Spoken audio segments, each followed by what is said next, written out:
Alrighty, hey YouTube. So, this is a video on 2005 through 2010 Mustangs or 2009 Mustangs. Basically the 4.6 liter V8s. On how to fix the seat problem. So, the Ford power seats on these Mustangs, the switches are garbage, absolutely garbage.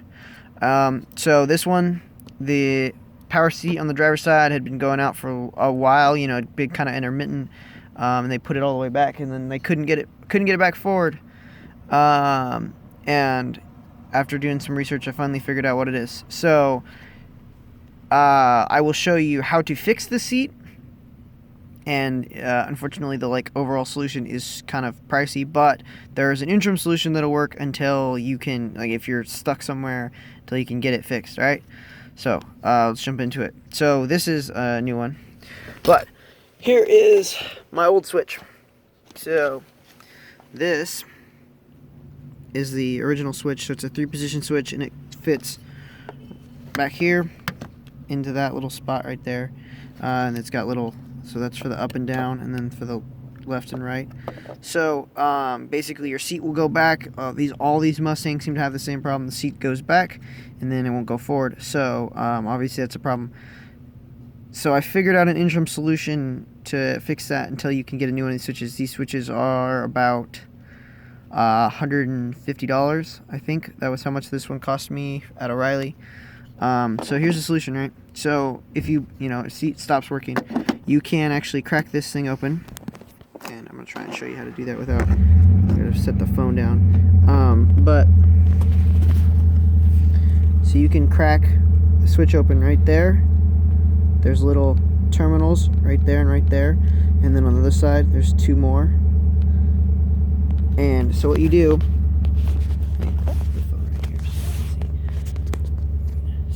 is you take a knife or whatever prying object, you can use your keys or whatever it is, and you stick it right here, right? And so you pry up this side of the switch like that, and then you pry up the other side of the switch. So inside there's going to be 3 sets of terminals, right? So if you face the switch the same way that it came out of the car like that, there's going to be 3 sets of terminals. So one right there, the second one is right there, the third one is right there. So these 2 control the up and down. That is the back and forth. So what you got to do, because it's in here in this this mechanism doesn't work. So underneath there's going to be 3. When you take this off, when it's a brand new switch, there's going to be 3 little covers like that one right there. So what you got to do is you got to, so right here on the sides there's a little track. So you're going to pry, I left this one so you guys can see. You're going to pry up this whole little deal, and this switch is garbage, so don't worry about really breaking any of these pieces. So you pry that up, there's going to be a little, a plate underneath it, so you're going to take your knife or whatever and you're going to pry that up too. Try not to damage all the stuff underneath like I just did, so obviously be a little bit more careful than I did. So you're going to pry that up too. So to get the seat to slide forward so you can, reach the pedals or whatever it is, if you've got a manual. I have a manual, so that was a problem for me. So this top part of the switch, that is that's the backwards. So what you're going to do to make the seat go backwards, if it doesn't go backwards, is to, if it'll focus. So you're going to take your knife or something conductive. Obviously you don't want to be sticking your fingers in there because it'll shock you. So you're going to put it right here and you're going to push. See where that makes contact? You're going to push, and that should, if the switch still, mostly works, it won't work on the outside, but for whatever reason I put my knife in here, and this one, I could make contact right there and make a lot of sparks. But if you push like that, it'll actually slide the seat back for you, or forward for you. So that one is forward, and that one is backwards. And you can try and adjust these 2 as well, but I was only really concerned about adjusting that. Okay, so the process to pulling this whole thing off, this was a pain for me. I pulled my whole seat out.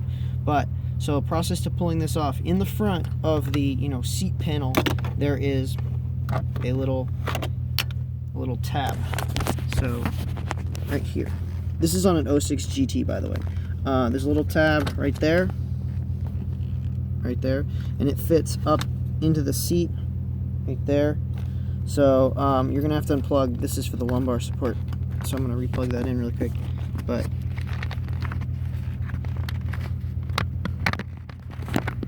yeah.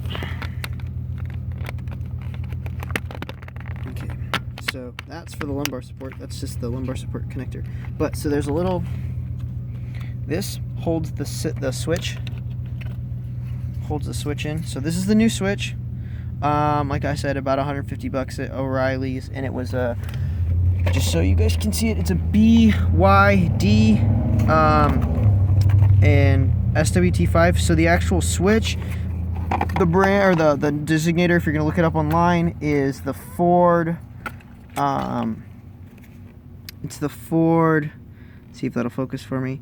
The 14 Bravo 709. That's the actual designation for the switch. So it's a 14B709. That's the actual switch if you're gonna look it up online. I just called O'Reilly's and they ordered it for me. But so it's pretty simple. Once you disconnected it, and then like to actually disconnect this, there's a little coupler right there. But you just push it in with like a key or something like that. So the seat didn't work before this. So once I put this in, connect that there. It should slide backwards.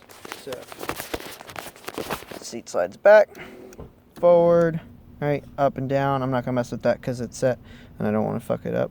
But so then that is gonna snap right back into place. There's little snaps, right, like that. Okay, so it'll snap back in. And then you're gonna push your. So you're gonna also have to take off to get this off. You're gonna have to take off the this part, the little seat up and down part, to merit light seat back and forth part. So you just yank on it really hard. It seems like it won't come off, but it will. It just pops right off. It's not really. It's got little springs in there. So to get it back on, there's two tabs. One right here.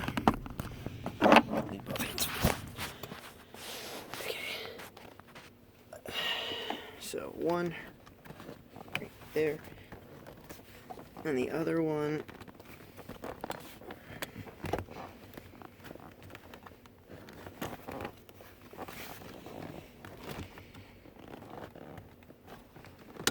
there we go.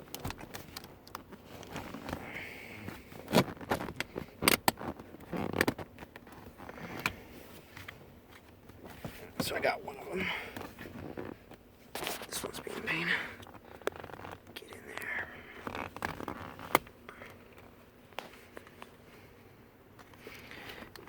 It actually hooks.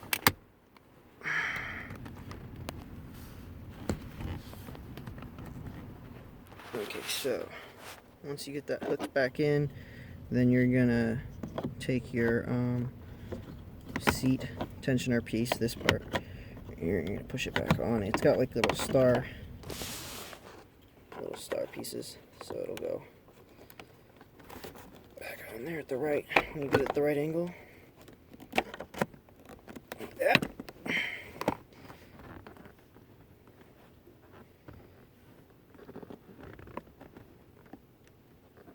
Okay, so that's back on there. The seat cover, that whole part is back on there, right? So then there's the don't lose this piece, by the way, when you take it all apart. Like you don't get another one of these pieces, the movement part.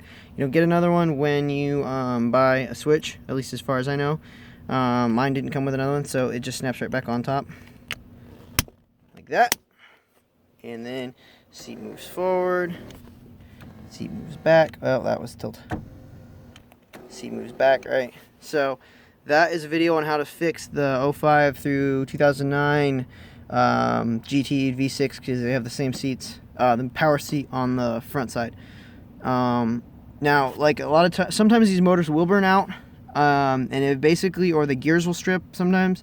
So there's like pieces of, I don't know if you're able to see it, but there's pieces of threading that the seat actually moves on. Like, see that right there? That's threading, and it basically cranks itself on against that. So you are not going to be able to push this seat forward or backwards if that motor stops working. But if you're pushing the switch and the motor's making noise both ways, then you know that it's probably gears or the motor. And I've heard a lot of debate, but whether or not it's gears or motor is really, yeah, it's if it doesn't make any noise, like it'll go backwards, and then you try and push it forwards and it doesn't make any noise at all, then that's definitely the switch. So that's a video on how to fix the Mustang seats, the power seat.